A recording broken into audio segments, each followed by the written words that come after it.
மாட மாளிகையெல்லாம் கட்டுவ, நல்ல காரு பங்களான்னு நல்லா கட்டுவ, நல்ல பெரிய வசதியாகுவ. அதே மாதிரி எங்க அப்பா வந்து வீடு கட்டி முடிக்கிற வரைக்குமே எவ்வளோ என்ன தேவையோ எல்லா மணலும் கொண்டு வந்து கொட்டினாரு. அதனால எங்க வீட்டோடைய லக்கி கேர்ள் யாருன்னா வினிஷா தான். அது இப்ப ஹாப்பி பர்த்டே வினிஷா. இதை வந்து கலக்கி விட்டுட்டு ஒரு 20 நாளைக்கு மூடி வச்சிடலாம். அப்படியே பஞ்சாமிரத மாதம் வாசம் அடிக்கும். நான் தான் சொன்னேன் இல்லைங்களா, பாலைப்பூ வந்து நிறைய பூக்க ஆரம்பிச்சிருச்சு, இந்த சமயத்துல தேன் நிறைய வரும்னு. இது பார்த்து எப்படி இருக்கு நான் சொல்லிட்டா, சரவணா பேக்கரியில ஆப்பிள் கேக் இருக்கும்ல,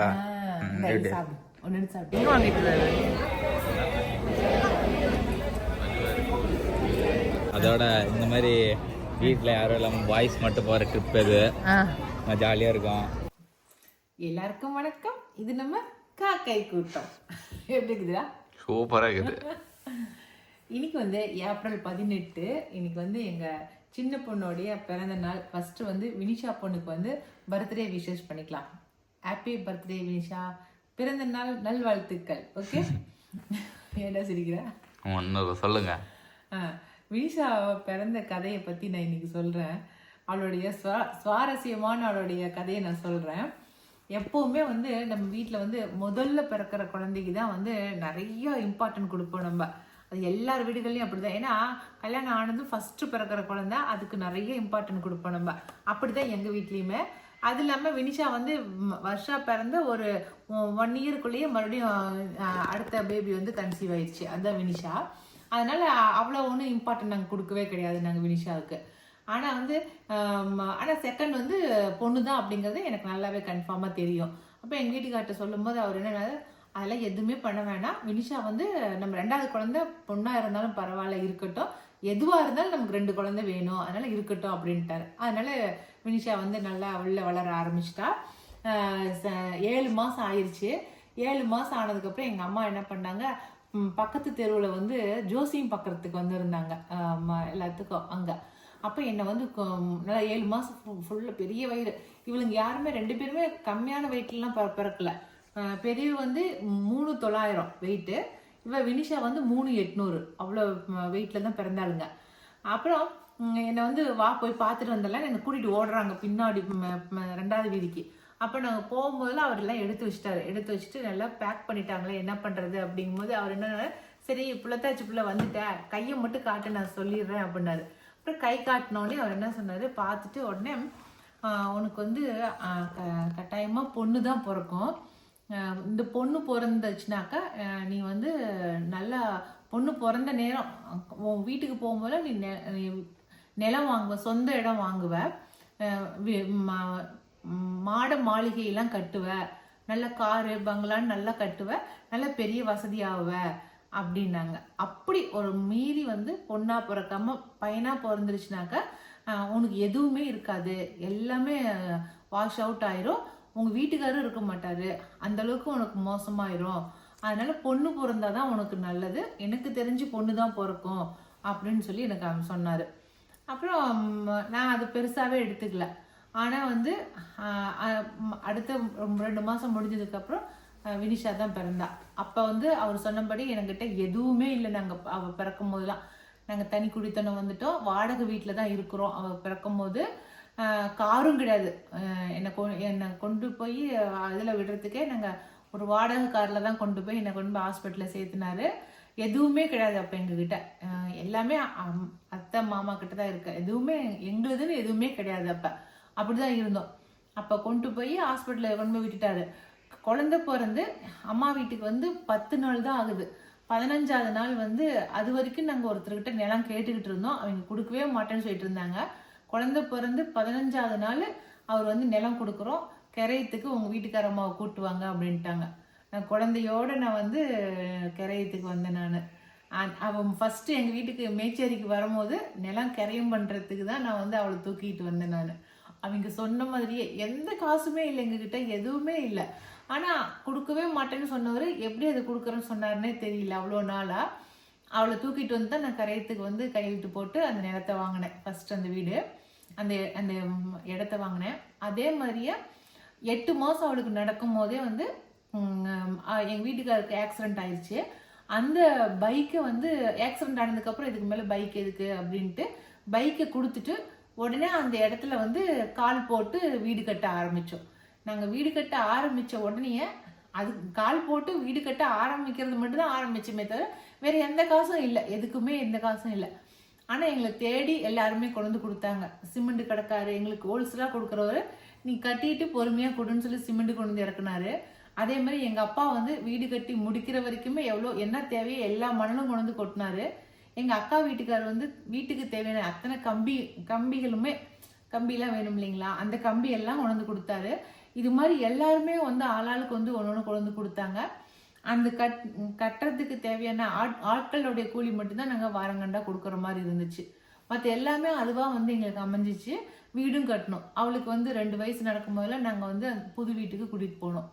அது மாதிரி அப்போ தான் எனக்கு அது தோணுச்சு. அந்த ஜோசிக்காரர் கைரேகையை பார்த்து சொன்ன அந்த ஜோசிக்காரர் சொன்ன மாதிரி எங்களுக்கு வந்து வினிஷா பிறந்ததுக்கு அப்புறம் தான் எங்கள் வீட்டில் எனக்கு வந்து என்னை பொறுத்த வரைக்கும் ஒவ்வொன்றா அப்படியே மேன்மைக்கு நாங்கள் வர ஆரம்பித்தோம். அடுத்து எங்கள் விகாஸ் தம்பி பிறந்ததுக்கப்புறம் இன்னும் கொஞ்சம் நல்லாவே மேன்மைக்கு வர ஆரம்பித்தோம். அதனால வந்து ஒவ்வொருத்தரும் ஒவ்வொரு குழந்தைங்க பிறந்து வர்றது வந்து எல்லாமே நம்மளோட முன்னேற்றத்துக்காக தான். இந்த மாதிரி தான் எங்கள் வினிஷா எனக்கு பிறந்தா. அதனால எங்கள் வீட்டோடைய லக்கி கேர்ள் யாருன்னா வினிஷா தான். அது இப்போ இல்லை, எப்போவுமே நான் மறுக்கவும் முடியாது, அது சொல்லாமல் இருக்கவும் முடியாது. அதனால வந்து எங்கள் லக்கி கேர்ளை தான் நாங்கள் வந்து அனுப்பிச்சி வச்சிருக்கிறோம் அவங்க வீட்டுக்கு. அதனால நாங்கள் லக்கி கேர்ள் இப்போ அவங்க வீட்டு லக்கி கேர்ளாக இருக்கிறான். அதனால அவளுக்கு இன்னைக்கு பிறந்த நாளுங்கும் போது இது எல்லாத்தையும் நான் அவள்கிட்ட இது வரைக்கும் நான் யார்ட்டையும் சொன்னது கிடையாது. இது வந்து இன்னைக்கு சொல்றேன் எல்லாத்துக்கிட்டையும். அவன் இதுக்கு முன்னாடி ஜோசிக்காரங்க எப்படி சொன்னாங்க, அது எப்படி, இது நிறைய பேர் நம்ப மாட்டாங்க. ஆனாலும் நானுமே அது பெருசா எடுத்துக்கல. ஆனா இது வந்து நடக்கும் போது நமக்கு அது உண்மையோ அப்படின்னு நினைக்க தோணுது இல்லைங்களா, அதுதான். அதனால வினிஷா வந்து எப்பவுமே வந்து எங்களுக்கு வந்து லக்கி கேர்ள் தான். ஓகே, அதனால மறுபடியும் சொல்லிக்கலாம் வினிஷாவுக்கு. Vinisha happy birthday. வினிஷாவுக்கு விஷ் பண்ணுறதுக்காக நம்ம ஆஃபீஸில் ஒர்க் பண்ணுற பொண்ணுங்க எல்லாரும் ஒன்றா சேர்ந்து வந்துட்டாங்க. வீடியோ கால் பண்ணுங்கக்கா, நம்ம வந்து விஷ் பண்ணலாம் அப்படின்னு சொல்லி சொன்னாங்க. அவளுக்கு வீடியோ கால் பண்ணாக்கா அவள் வந்து வீட்டில் இல்லை, அவள் வந்து ஏதோ வெளியில் வந்துட்டா. ஏதோ மசாஜ் சென்டருக்கு வந்திருக்கம்மா அப்படின்னு சொல்லி சொன்னான். சரி நாங்கள் விஷ் பண்ணிடுறோம், ஒரு நிமிஷம் பாரு அப்படின்ட்டு தான் அவளுக்கு விஷ் பண்ணோம். 1 2 3 எல்லாம் சொல்லுங்கம்மா. Happy birthday Vinisha.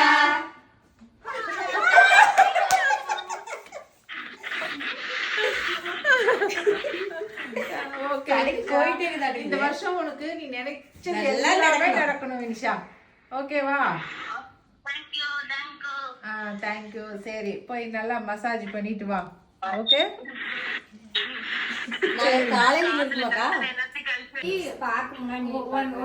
ஒரு முடி ஹேர் கட் பண்ணீங்களா, அதெல்லாம் காட்டு, பின்னாடி திருப்பி காட்டு.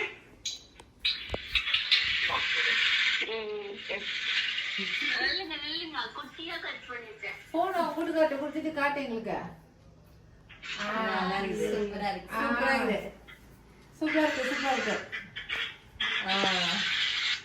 ரொம்பலாம் கட் பண்ணல, கரெக்டா தான் இருக்கு. நான் கூட ரொம்ப கட் பண்ணிட்டியோன்னு நினைச்சேன். சூப்பர். பழக்கரைசல் தான் இன்னைக்கு வந்து செய்ய போறேன். பழம் வந்து நிறைய மீந்து போச்சுங்க. இந்த பழத்தை அப்படியே பார்க்காமலே விட்டுட்டோம், எல்லாம் கருப்பாக கழிஞ்சு போச்சு. இதை நம்ம வேஸ்ட் பண்ணாமல் இது எல்லாமே நமக்கு கொடுத்தது நம்ம திருப்பி அந்த செடிங்களுக்கே கொடுத்துடலாம். இதெல்லாம் பயங்கரமான ஊட்டச்சத்து செடிங்களுக்கு. அதனால இந்த பழத்தை எல்லாம் இது மாதிரி கட் பண்ணி இந்த மாதிரி பாக்ஸில் போட்டுடணும். நல்லா ஏர் டைட், நல்லா மூடி போட்டு மூடுற மாதிரி இருக்கிற பாக்ஸில் போட்டுடணும். எதையும் வேஸ்ட்டுன்னு சொல்லி குப்பையில் போட்டு வேஸ்ட் பண்ணிடாதீங்க. இது மாதிரி பண்ணிக்கங்க. எல்லா பழங்களையும் இது மாதிரி கட் பண்ணி ஒரு டப்பாவில் போட்டுக்கலாம். போட்டுட்டு 1 கிலோ பழம் போட்டிங்கன்னா அதுக்கு 1 கிலோ நாட்டு சக்கரை போட்டுக்கங்க. எவ்வளோ பழம் போடுறோமோ அதுக்கு தகுந்தபடி நாட்டு சக்கரை போட்டு நல்லா கலக்கி விட்டு மூடி போட்டு வச்சிடணுங்க. ஒரு 15 நாள், இடையில ஒரு 2 நாள் 3 நாளைக்கு ஒவ்வொரு கலக்கி விட்டோமா போதும். அப்புறம் ஒரு 20 நாள் கழிச்சு அந்த கரைசலை எடுத்து நம்ம அப்படியே கலந்து, இப்போ 1 லிட்டர் தண்ணிக்கு ஒரு 50 ml இந்த கரைசலை கலந்து நம்ம செடிங்களுக்கு அப்படியே பாய்ச்சி விடலாம். அப்படியே தண்ணிலையும் கலந்து விடலாம், இல்லை செடிங்களுக்கும் அப்படியே ஸ்ப்ரே பண்ணி விடலாம். இதெல்லாம் பண்ணமாக்க நல்லா ஊட்டச்சத்து இருக்கு. நம்ம இது பண்ணுறோம் இல்லைங்களா, மீன் கரைசல் கொடுக்குறோம் இல்லையா, அதே போல தான் இந்த பழக்கரைசலும். மீன் கரைசல் எந்த அளவுக்கு எஃபெக்ட் கொடுக்குமோ அந்த அளவுக்கு இந்த பழக்கரைசலுமே எஃபெக்ட் கொடுக்கும். அதனால இந்த ட்ரிப்பு நம்மக்கிட்ட இந்த மோரிஸ் பழம் நின்று போச்சு, யாரும் சாப்பிடாம. மோரிஸ் பழம்னாவே அவ்வளோக்கு இந்த பசங்க பிள்ளைங்களாம் சாப்பிட மாட்டேங்குதுங்க.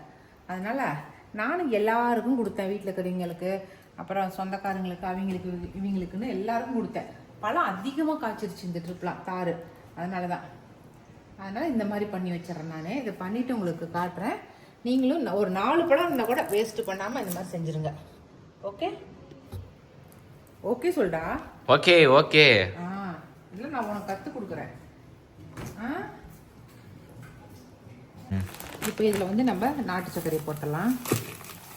இதில் ஒரு 3/4 கிலோ அளவுக்கு நாட்டு சர்க்கரையை போட்டால் போதும். நல்லா அப்படி கலக்கி விட்டுறலாம். அவ்வளோதாங்க. இதை வந்து கலக்கி விட்டுட்டு ஒரு 20 நாளைக்கு மூடி வச்சிடலாம்.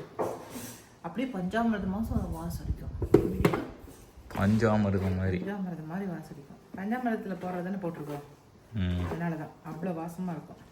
நீங்கள் எந்த பொருள் கூட வெள்ளத்தை சேர்த்திங்கனாலும் அது நொதிப்பு தன்மை வந்துடும். அது வந்து உங்களுக்கு இதாகிடும், முதிச்சு உங்களுக்கு வந்து அது நல்லா அந்த இதெல்லாம் உருவாகிடும், அந்த பாக்டீரியாலாம் உருவாக ஆரம்பிச்சிடும். அதனால் நீங்கள் எதுவுமே வந்து வேஸ்ட் பண்ணாதீங்க.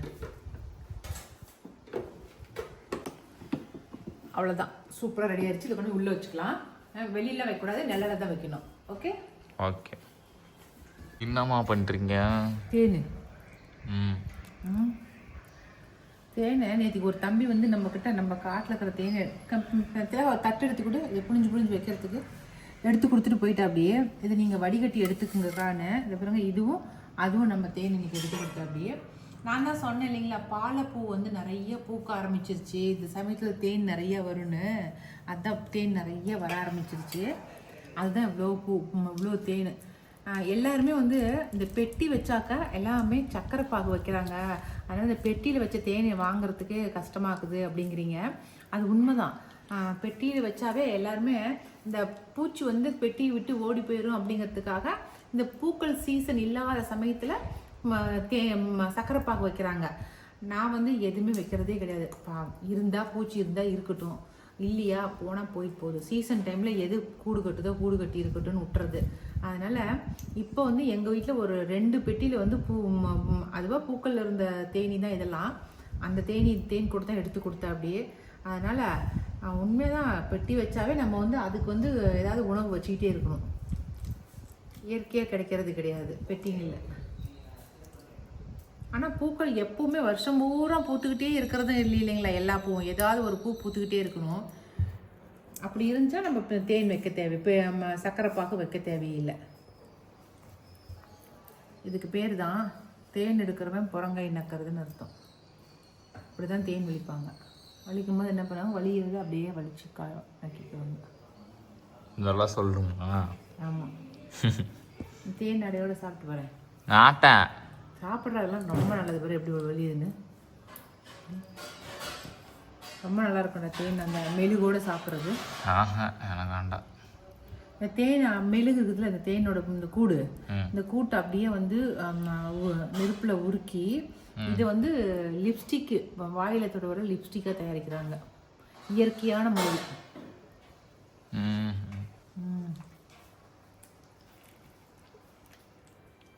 எவ்வளோ வருதுன்னு பார்க்கலாம்.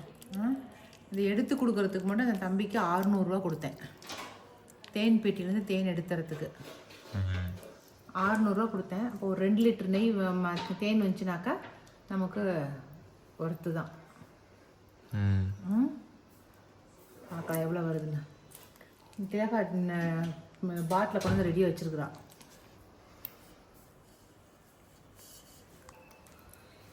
எடுத்துட்டு எவ்வளோ வந்திருக்குன்னு சொல்கிறேன். நமக்கு டோட்டலாக கிடைச்ச தேன் வந்து இவ்வளோதாங்க. ஒரு 2.5 லிட்டர் கிடச்சிருக்குதுங்க. இது 2 பாட்டில் ஃபுல்லாக நப்பிட்டேன். இதில் வந்து பாருங்க இவ்வளோக்கு வந்திருக்குது. ஒரு 3/4 லிட்டர் கொஞ்சம் கம்மியாக இருக்கும்னு நினைக்கிறேன். 2 லிட்டர் கணக்கு வச்சுக்கலாம் நம்ம கணக்காக பார்த்தா. அவ்வளோதான், இவ்வளோ தான் வந்திருக்கு. இதுவே எனக்கு போதுமானதாக இருக்கும். ஏன்னா நான் வந்து நம்ம தோட்டத்து தேன் தான் நான் பையனுக்கு யூஸ் பண்ணுறேன். ஜூஸுக்கெலாம் இது போட்டுக்குவேன் நான். அதனால் இது நான் கடையில் வாங்காமல் நான் நம்ம தோட்டத்து தேனியை யூஸ் பண்ணுறதுக்கு எனக்கு இது சரியாக இருக்கும். சரிங்களா?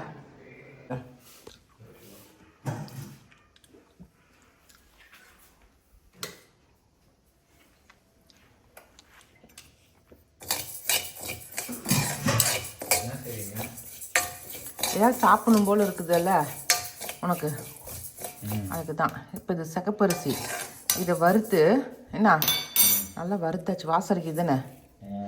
இப்போ இதை வந்து மிக்சியில் போட்டு அடிக்கணும், மிக்சியில் போட்டு பொடியாக்கணும். டேய் டேய் கருத்துணிடுறா, அதை எடுத்து அப்படியே எடுத்து கொட்ட வேண்டியது தானே. சுட்டுச்சிருங்க கருத்துணி. அவ்வளோதான். இது வந்து ஒரு டம்ளருக்கு ஒரு 2 டம்ளர் தண்ணி வச்சோமா போதும். அரிசி ஒரு டம்ளர்னா 2 டம்ளர் தண்ணி வச்சு தண்ணி கொதிக்க வைக்கலாம். என்ன டிஷ் பேரு? அரிசி உருண்டை. பொங்கலுக்கு கொடுத்த அச்சு வெல்லம் இது இன்னும் அப்படியே இருக்குது. இப்போ இந்த அச்சு வெல்லத்தை இது சத்தம் பண்ணதுரா ஒரு 2 கட்டி வந்து நம்ம வந்து நுணுக்கிக்கலாம். இந்த 2 இது மாதிரி இருக்கிறத ஒரு 2 பீஸ் நுணுக்கிக்கலாம். அதுவே ஜாஸ்தி போதும். நுணுக்குடா பையா, சும்மா உட்காந்துக்கிறான், எதுவும் சாப்பிட்றதுக்கு இல்லை. தண்ணி ஒரு பக்கம் கொதிக்குது. இப்போ நம்ம இந்த அரிசி அதுக்கெலாம் அரைச்சிடலாம். கடன்னு அரைச்சிடலாம். எந்த அரிசி வேணாலும் போடலாம், இட்லி அரிசி போடலாம், பொன்னி அரிசி போடலாம், எது வேணால் போடலாம். நான் வந்து சிகப்பரிசி இருக்குதுன்னு சிகப்பரிசி போட்டிருக்கேன்.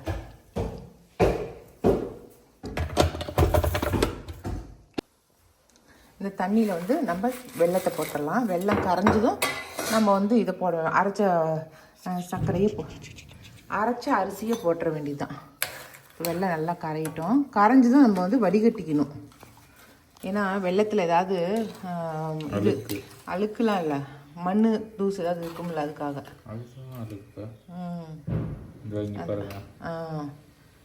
அதனால முதல்ல இது கரைஞ்சதும் வடிகட்டிக்கலாம். இப்போ பாகணுமா? பாகில் வெல்லம் கரைஞ்சா போதும். ரஸ்க்கு சக்கரை மாதிரி. இப்போ இதை வந்து வடிகட்டிடலாம்.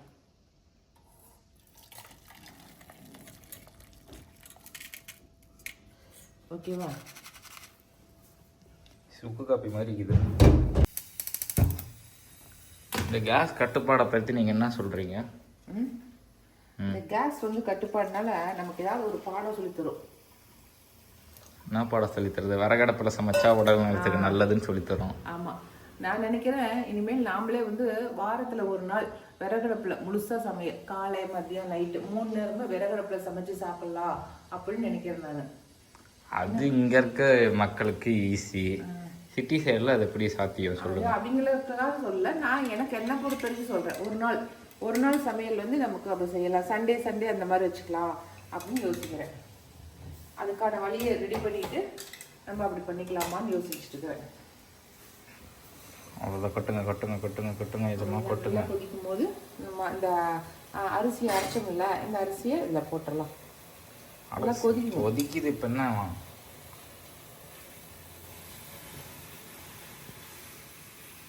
இப்போ கூழ் மாதிரி ஆயிடுச்சுமா? அதனால வெந்துடும், வெந்து கெட்டியாக வரும். இதோ கிண்ட மாதிரிலாம் இருந்துச்சுன்னா நான்லாம் கிண்ட மாட்டேன், இப்போ சொல்லிவிட்டேன். இல்லை அப்படியே உருண்டை பிடிக்கிறது தான். இல்லை ஏலக்காய் போடலாம். நீ தான் ஏலக்காய் 7 ஊருக்கு ஓடுறிய.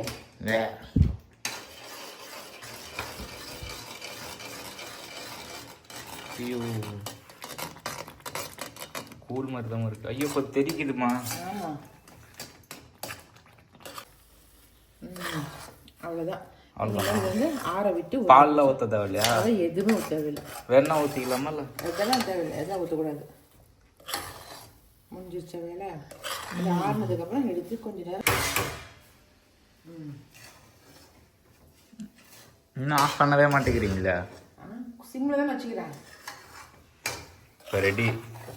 ஆறுனதுக்கப்புறம் உருண்டை பிடிக்கணும். இப்படி அதுதான் கெட்டியாக இருக்குன்னு கொஞ்சம் கிளறிட்டுக்கிறேன் சிம்மில் வச்சு.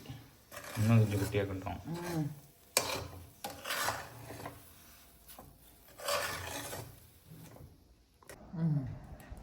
எங்கள் அம்மா வந்து அவங்க இன்னொரு மூளை யூஸ் பண்ணி தேங்காய் திருவி போட்டிருக்காங்க. இது பாராட்டக்கூடிய விஷயம். இல்லைடா, இப்போ தேங்காயில் உருட்டி திருவின தேங்காயில் உருட்டி வச்சுட்டோமா பார்க்கறதுக்கு நல்லா இருக்கும் வித்தியாசமா. இப்போ இது பார்த்து எப்படி இருக்கு நான் சொல்லிட்டா, சரவணா பேக்கரியில் ஆப்பிள் கேக் இருக்கும்ல, அம்மா செஞ்ச ஆப்பிள் கேக்கு. அம்மா செஞ்ச ஆப்பிள் கேக் சத்துள்ள ஆப்பிள் கேக் சூப்பராக இருக்குது. கூட நான் ஒன்று காட்டுறேன், நீ எப்படி திங்கன்னு பார்க்க. எப்படி இருக்குது? எனக்கா அரிசி டேஸ்ட் தெரியுது. ஆமா, பாகு டேஸ்ட் தெரியல. பாலை நான் ஊத்தலையே, எப்படி பால் டேஸ்ட்? பாகு டேஸ்ட் தெரியாது. நல்லா அரிசி மணமா இருக்குது தானே, அதான் அரிசி உருண்டா. இந்த எப்படி இருக்குன்னா, இந்த அரிசி டப்பால போட்டு வச்சிருந்தா மோந்து பார்ப்போம்ல, அரிசி ஸ்மெல் மட்டும் அடிக்கும்ல, அந்த ஸ்மெல்லையே சாப்பிட்டா எப்படி இருக்கும் அந்த மாதிரி இது. ஆமா, ஒரு வித்தியாசமான உருண்டை. இப்ப இந்த ஸ்நாக்ஸ் டப்பா வாங்கி திங்கிறதுக்கு பதிலா இந்த மாதிரி சத்துள்ள உருண்டைகளை சாப்பிடு, ஓகேவா? சரி, உனக்கு தான் இந்த உருண்டையை செஞ்சு வச்சுட்டுக்கிறேன். இது மாதிரி நீங்களுமே என்னடா இந்த லீவில் செய்யறது அப்படின்னு நினச்சிட்டு இருப்பீங்க. இது ஒரு ட்ரிப் செஞ்சு கொடுங்க பாருங்கள், அவ்வளோதான். நல்லா உருண்டை கெட்டியாயிரும். மாவு அந்த அரிசி கெட்டியானதுக்கப்புறம் இப்படி உருண்டை பிடிச்சி இப்படி எடுத்து வச்சுருங்க. காலையில் உருண்டை பிடிச்சி இப்படி வச்சிங்கன்னா சாயந்தரத்துக்குள்ளே எல்லா உருண்டையுமே காலி ஆயிரும். இது என்ன இந்த பிள்ளைங்களுக்கு தெரியுது? நாமளே லீவ் போட்டு தான் இருக்கோம். நீங்களே லீவ் வெசனத்தில் இருக்கிறோம். என் பையன் வர +2 ஸ்கூல் வச்சுட்டாங்க அப்படின்னா எனக்கு லீவ் கொடுக்காம இருக்கிறது, நானே லீவ் போட்டு பண்ணேன் பாரு. லீவ் கொடுக்காம ஸ்கூல் வச்சுருக்காங்கன்னு வெசனத்தில் இருக்கிறோம். என்ன பண்ணுறதுனே தெரியல என் பையனுக்கு. சாயந்தரமா நான், விகாஸ், சர்வேஷ், எங்கள் வீட்டுக்கார் எல்லாருமா வந்து ஐயப்பன் கோவிலுக்கு தாங்க போயிருந்தோம். ரொம்ப நாளாக சொல்லிகிட்டே இருந்தோம், ஹரிகராசனம் பாடும்போது போயிட்டு வரலான்னு சொல்லிட்டு. ஆனால் அதுக்கு வாய்ப்பே கிடைக்கல. சரி, அதுக்கு தான் போக முடியல, சும்மாவாது சாமி கும்பிட்டு வரலாம் அப்படின்ட்டு அப்படியே வந்து சேலம் போனவங்க அப்படியே நாங்கள் ஐயப்பன் கோவிலுக்கு போனோம். அது என்னடானா அங்கே போய் பார்த்தாக்கா அவ்வளோ கூட்டமாக இருந்துச்சுங்க. என்னன்னா இவ்வளோ கூட்டம் இருக்குது அப்படின்னு சொல்லிட்டு எங்களுக்கே ஆச்சரியமாக போயிடுச்சு. அப்புறம் உள்ளே போய் விசாரிச்சாக்கா எல்லாம் இருமுடி கட்டிகிட்டு இருக்காங்க எல்லாத்துக்கும். நம்ம எப்படி கார்த்திகை மாதம் எப்படி கோவிலில் வந்து இருமுடி கட்டுவாங்களோ அந்த மாதிரி அவ்வளோ ஜேஜேன்னு கூட்டத்தில் எல்லாருக்கும் இருமுடி கட்டிகிட்டு இருந்தாங்க. எங்களுக்கு பார்த்து ஒரே ஆச்சரியமாக போயிடுச்சு. ஏன் இந்த மாதம் இவ்வளோ பேர் இருமுடி கட்டுறாங்க அப்படின்னு பார்த்தாக்கா, இப்போ வந்து நடை திறந்துருக்கும். அதனால் இப்போ எல்லா ஸ்கூல் பிள்ளைங்களுக்கெல்லாம் லீவ் இல்லைங்களா, அதனால் வந்து எல்லோரும் குழந்தைங்களெலாம் கூட்டிகிட்டு போகிறீங்களா, இந்த மாதம் தான் கூட்டிகிட்டு போவாங்க, அதனால தான் போகிறாங்க, கூட்டமாக இருக்குது அப்படின்னு சொல்லி சொன்னாங்க. சரின்னு சொல்லிட்டு அதையும் வேடிக்கை கொஞ்ச நேரம் நின்று பார்த்துட்டு அதுக்கப்புறம் எங்கள் வீட்டுக்காரர் போய் நெய் தீபம் வாங்கிட்டு வந்தார். அங்கே நெய் தான் நம்ம வாங்கி கொடுக்கணுங்க. நெய் மட்டும் வாங்கி கொடுத்தோமா அது ஒரு 4-5 பேர் வாங்கி கொடுத்ததுக்கப்புறம் சாமிக்கு வந்து பூஜை பண்ணிடுவாங்க. அதை நெய் மட்டும் வாங்கி கொண்டு போய் கொடுத்துட்டு அதுக்கப்புறம் பூஜை பண்ணிவிட்டு வெளியில் வந்துட்டோம். நாங்கள் வெளியில் வந்ததுக்கப்புறம் அப்படியே சாமி கோவிலை சுற்றி வந்துடலாம் அப்படின்னு தான் கோவிலை சுற்றி போனோம். கோவிலுக்குள்ளேயோ கோவிலை சுற்றியெல்லாம் கூட்டம் இல்லைங்க. அந்த முன்னாடி இருக்கிற ஷெட்டில் வந்து இருமுடி கட்டுற இடத்துல மட்டும்தான் கூட்டம். ஏன்னா அங்கே தான் அவங்க சொந்தக்காரங்களாம் வந்திருப்பாங்க போல இருக்குது. அதனால் இருமுடி கட்டி பஸ்ஸில் அமுச்சு விட்றாங்க, அதுதான் கூட்டம். நானுமே ஒரு ட்ரிப்பு விகாஸ் தம்பியை இந்த பஸ்ஸில் தாங்க அமுச்சு விடலாம் அப்படின்ட்டு இருக்கேன். எனக்கு எல்லாமே அவங்களே பார்த்துக்கிறாங்க.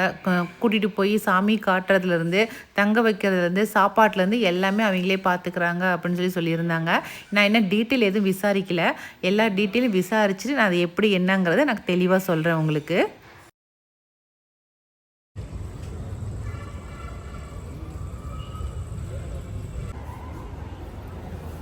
அந்த இடத்துல சந்தனம் தேய்க்கிறதுக்கு கட்டை வச்சுருந்தாங்க. எனக்கு பார்த்தோன்னே சரி நாமளும் தேய்ச்சி சந்தனத்தை வந்து நெத்தியில் வைக்கலாம் அப்படின்னு சொல்லிட்டு தான் போய் சந்தனத்தை தேய்ச்சி பார்த்தோம். கொஞ்சம் கூட அந்த கட்டை தேயலைங்க. எப்படி அந்த கட்டை வச்சுருப்பாங்கன்னே தெரியல. எங்கள் வீட்லேயும் அந்த மாதிரி சந்தன கட்டை வச்சு நாங்களும் தேய்க்கிறோம். ஆனால் சும்மா 2 தேய்ச்சிப்பாவே இந்த கட்டையிலேருந்து சந்தனம் வந்துடும். ஆனால் இந்த சந்தன கட்டையில் கொஞ்சம் கூட அசரவே இல்லைங்க. நானும் தேய்ச்சி பார்த்தேன், என் பையனும் தேய்ச்சி பார்த்தான், 2 பேருமே தேய்ச்சி பார்த்தோம், கொஞ்சம் கூட அசரவே இல்லை. இந்த ஒரு கட்டை மட்டுங்க ஒரு வருஷத்துக்கு போட்டாலும் 2 வருஷம் போட்டால் கூட இந்த கட்டை தேயறதுக்கு வாய்ப்பே கிடையாதுங்க. நீங்கள் யாராவது போனீங்கன்னா கட்டாயமாக தேய்ச்சி பாருங்கள், சந்தனம் வருதான்னு மட்டும் சொல்லுங்கள் எனக்கு.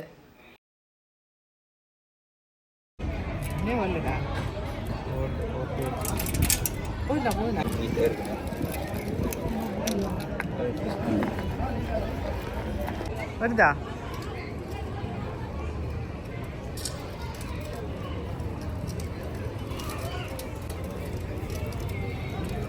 பார்க்கலாம். ரொம்ப திரும்பல வரவே இல்லை.